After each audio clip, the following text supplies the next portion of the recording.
प्यारे साथियों, नमस्कार। YouTube के HP math bye RP channel पर आपका हार्दिक स्वागत है। आइए आज हम लोग कक्षा 9 गणित अध्याय 10 वृत्त प्रश्नावली 10.5 के प्रश्न संख्या 8 और 9 का हल करना सीखते हैं। 8वां प्रश्न है, यदि एक समलंब की असमांतर भुजाएं बराबर हो तो सिद्ध कीजिए कि वह चक्रीय है। क्या कह रहा है? एक असमांतर, यह मान लीजिए समलंब चतुर्भुज है। क्या? समलंब चतुर्भुज है। आप समलंब चतुर्भुज की परिभाषा जानते हैं। ऐसा चतुर्भुज जिसके आमने सामने की एक जोड़ी भुजा समांतर हो और शेष एक जोड़ी भुजा समांतर न हो। तो देखिए यह दोनों समांतर हैं और प्रश्न में दिया है यह रेखा इस रेखा के बराबर है। तो आइए इसका नाम लिख लेते हैं। यहां रख लें A, B, C और D। यही है। अब इसे हमें सिद्ध करना है कि यह चक्रीय चतुर्भुज है। चक्रीय चतुर्भुज के लिए हम क्या करेंगे?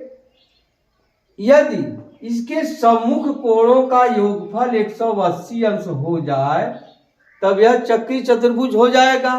इसको कैसे सिद्ध करेंगे? इसको देखिए हम दो तरह से सिद्ध कर सकते हैं। एक तो हम ये करेंगे, DA के समानांतर C से एक रेखा खींच देंगे इस तरह से। मान लीजिए यह E हो गया। क्या किए? इसके समानांतर एक रेखा यहां खींच दी। किसके समानांतर? इसके समानांतर। ठीक। अब यह समांतर चतुर्भुज हो गया। इस आधार पर सिद्ध करेंगे। दूसरा तरीका है, चलिए अच्छा इसको देख लेते हैं। तो दूसरा तरीका भी देखते हैं। पहले आइए इसी बीच से देखते हैं कौन सा प्रश्न है। 8वां प्रश्न है। क्या है? दिया है ABCD समलंब है जिसमें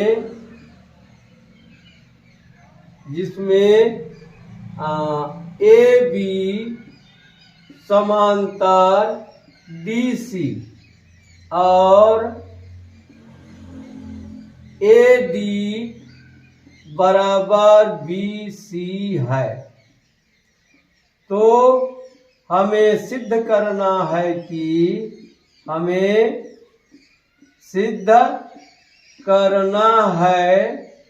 कि क्या सिद्ध करना है? ABCD चक्रीय है। क्या है? चक्रीय है। यही सिद्ध करना है। अब क्या किए? हम C से DA के समांतर CE रेखा खींचा। क्या लिख देंगे? C से DA समांतर CE रेखा खींचा। खींच दिए। अब आ जाइए देखते हैं चतुर्भुज AECD में। देखिए AECD में अब क्या है? DC समांतर AE। देखिए AB कहिए चाहे AE कहिए वही रेखा है। यह क्या है? दिया है और AD समांतर EC क्यों समांतर है? रचना से। देखिए रचना नहीं लिखा गया। आप क्या लिख सकते हैं? रचना। क्या लिखेंगे रचना में? देखिए है तो यहाँ लिखा है C से DA समांतर CE रेखा खींचा। यह समझ लीजिए रचना में है। क्या है? रचना में। यह हो गया, देखिए आमने सामने की भुजाएं बराबर समांतर हैं, इसलिए चतुर्भुज AECD समांतर चतुर्भुज है। क्या? समांतर चतुर्भुज है।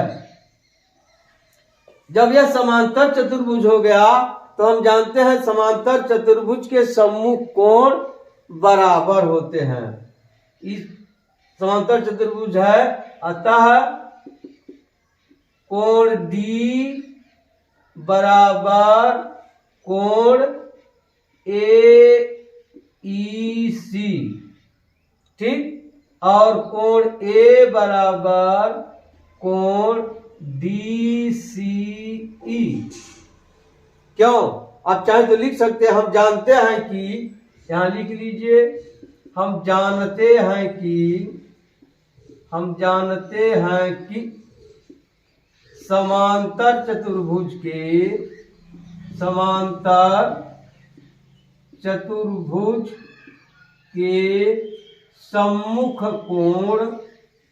सम्मुख कोण बराबर होते हैं।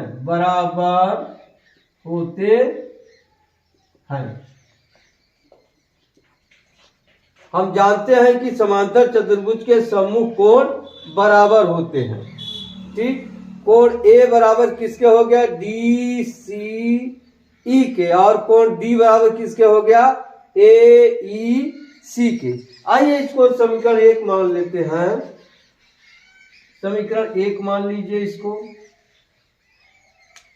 अब आइए देखते हैं त्रिभुज CEB में, ठीक, क्या है? DA बराबर CE, फिर CE बराबर CB, यह दिया है और यह रचना से है, ठीक।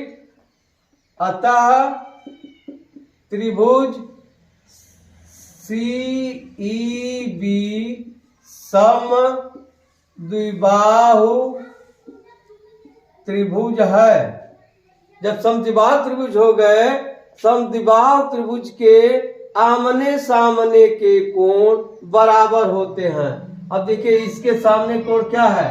CEB, इसलिए कोण CEB बराबर, इसके सामने कोण CEB हो गया और इसके सामने कोण हो जाएगा CBE।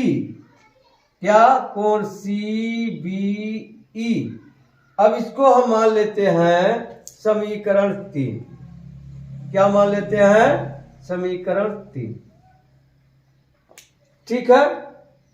अब देखिए यह कोण इस कोण के बराबर हो गया और यह कोण इस कोण के बराबर हो गया। देख रहे हैं ना? यह कोण जो ब्लैक कलर से है, यह इसके बराबर हो गया, या इसके बराबर हो गया। अब देखिए कोण AEC, कोण AEC धन कोण CEB बराबर 180 अंश। क्यों 180 अंश के हुए? आप लिख सकते हैं रैखिक युग्म। देखिए यह दोनों कोण मिल करके 180 अंश बना रहा है। अब यही करना है। देखिए AEC यह किसके बराबर है? D के बराबर। तो यहां लिख सकते हैं कोण AEC की जगह हम क्या लिख देंगे? AEC की जगह लिख देंगे ADC। क्या लिख देंगे? कोण ADC धन कोण CEB कहां है? CEB, इसके जगह हम रख देंगे क्या?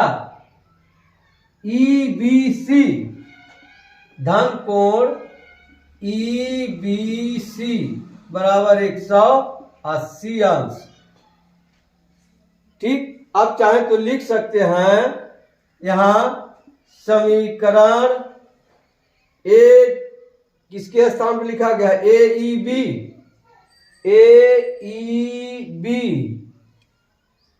देखिए AEC यहां है, समीकरण 1 व 2 से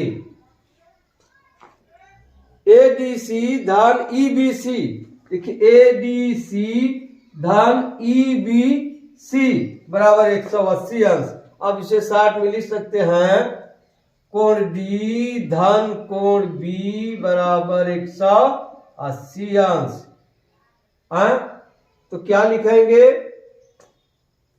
दिए गए समलंब, क्या इससे सिद्ध होता है कि, इससे सिद्ध होता है कि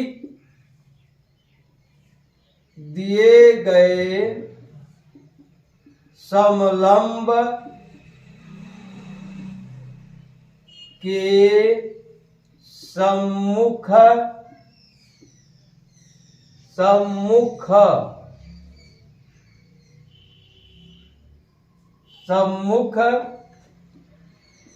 कोणों का योग 180 अंश है। अतः चतुर्भुज चक्रीय है, चतुर्भुज चक्रीय है। ठीक, देख लीजिए, दिया है ABCD समलंब है, देखिए ABCD समलंब है, जिसमें AB समानांतर DC, AB समानांतर DC है, AD बराबर BC दिया है। तो हमें सिद्ध करना है कि ABCD चक्री है, ABCD चक्री है। अब C से DA समांतर C से DA समांतर CE रेखा खींचा, चतुर्भुज AECD में DC समांतर AE है, और AD समानांतर EC रचना से अभी मिला गया, इसलिए चतुर्भुज AECD समांतर चतुर्भुज है। अतः कोण D बराबर AEC, यानी यह कोण इस कोण के बराबर है, और कोण यह इस कोण के बराबर है, DCE के। क्यों? हम जानते हैं कि समांतर चतुर्भुज के सम्मुख कोण बराबर होते हैं। अब ले लीजिए त्रिभुज CEB में DA बराबर EC, क्यों बराबर है? समांतर चतुर्भुज की सम्मुख भुजाएं आपस में बराबर होती हैं, और यह इसके बराबर है, यह इसके बराबर है, तो यह इसके बराबर हो जाएगी, इसलिए CE बराबर CB के। अतः त्रिभुज CEB समद्विबाहु त्रिभुज है, CEB समद्विबाहु त्रिभुज, इसलिए कोण CEB बराबर कोण CBE बराबर कोण CEB, देखिए लिखा CEB बराबर कोण CBE। यह हो गया, इसको संबंध 3 मान लीजिए। अब AEB धन CEB, AEC धन CEB बराबर 180 अंश होगा, रैखिक युग्म है। दोनों कोण क्या मिलने पर एक रेखा प्राप्त हो रही है, इसे क्या कहते हैं? रैखिक युग्म। अब ADC धन EBC, AEC के जगह देखिए AEC के जगह रख दिया गया कोण ADC, और EBC के जगह EBC लिखिए, चाहे CBE लिखिए, इसके जगह यह रख दिया गया CEB, देख रहे ना, इसके जगह क्या रख दिया गया, इसके जगह देखिए यही ना है, यही लिखे हैं CEB। अब CEB के जगह लिख दिया गया CEBC लिखे, चाहे CBE लिखे 180 अंश। यह जो है चतुर्भुज के सम्मुख कोण है, इनका ये फल आ गया 180 अंश। इससे सिद्ध होता है कि दिए गए समलंब के सम्मुख कोणों का योग 180 अंश है। अतः यहाँ होगा अतः यह चक्रीय, या अतः यह चतुर्भुज चक्रीय है। ठीक, अब आइए इसी को दूसरे विषय से बता रहे थे, जरा उसको देख लीजिए, आप स्वयं हल कर लीजिएगा। अगर कोई परेशानी होगी तो नंबर यहाँ दिया गया है, आप व्हाट्सएप पर भेज करके पुनः आप देख सकते हैं, या संपर्क कर सकते हैं, फोन करके पूछ सकते हैं। देखिए अब इसमें इसको मिटा दे रहे हैं दूसरे तरीका से। अब इसमें क्या करेंगे, अब D से यहां लंब डाल दीजिए और C से यहां लंब डाल दीजिए। जब लंब डाल देंगे तो यह 90 अंश का कोण होगा, यह भी 90 अंश का कोण होगा। दो समांतर रेखाओं के बीच की लंबवत दूरी सदैव समान है, इसलिए यह बराबर होगा इस भुजा के बराबर। अब इन दोनों त्रिभुजों को सर्वांग समसिद्ध कर देंगे। देखिए यह भुजा इसके बराबर है, यह भुजा इसके बराबर दिया है, यह समकोण त्रिभुज है, यह 90 अंश का कोण है, यहाँ भी 90 अंश का कोण है, इसलिए RHS से यह दोनों त्रिभुज सर्वांगसम हो जाएंगे। जब सर्वांगसम हो जाएंगे तो इसके सभी संगत अंग आपस में बराबर होंगे, तो यह कोण इस कोण के बराबर हो जाएगा। अब देखिए, अब दो समांतर रेखाओं कोई तिर्यक रेखा काटती है। देखिए समांतर रेखा है, ये तिर्यक रेखा है, तो समांतर रेखाओं के मध्य तिर्यक रेखा के कहीं ओर बने दोनों कोणों का योगफल 180 अंश होता है। तो इसका योग और इसका योग 180 अंश होगा। अब यही कोण इसके बराबर है, तो इसके जगह हम लिख देंगे इसको, यह धन यह बराबर 180 अंश हो जाएगा। इससे सिद्ध होता है कि समलंब ABCD चक्रीय है।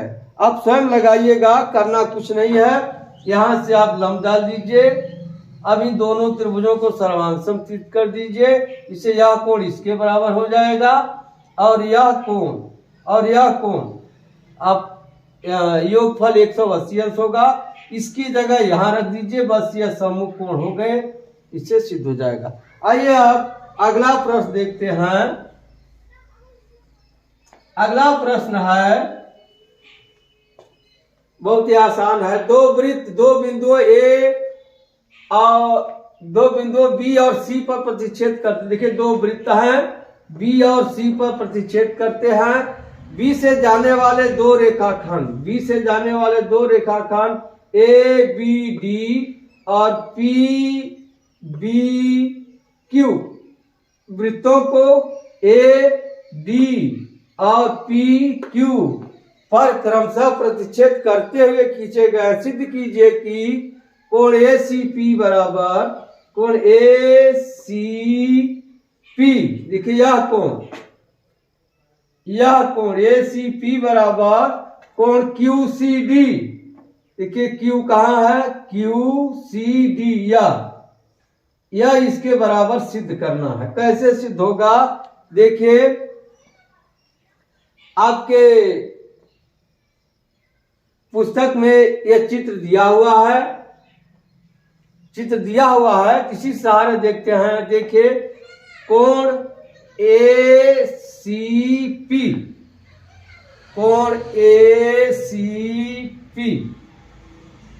या कोण ACP बराबर कोण, देखिए ACP बराबर कोण ABP बराबर कोण ABP। क्यों बराबर है, देखिए ध्यान से, ये मान लीजिए जीवा या यही चाप है, इसी चाप पर या एक ही वृत्तखंड के कोण, देखिए इसी एक ही वृत्तखंड में ये बना है, इसी वृत्तखंड में ये बना है, तो आप क्या लिख देंगे? हाँ, एक ही वृत्तखंड के कोण, क्या? एक ही वृत्तखंड के कोण। ठीक, अब क्या निकल गया? अब इसको लिख लीजिए, कोण ए सी पी बराबर कोण ए बी पी, इसे संबंध 1 रख लेते हैं। अब आ जाइए इसमें, देखिए क्या है?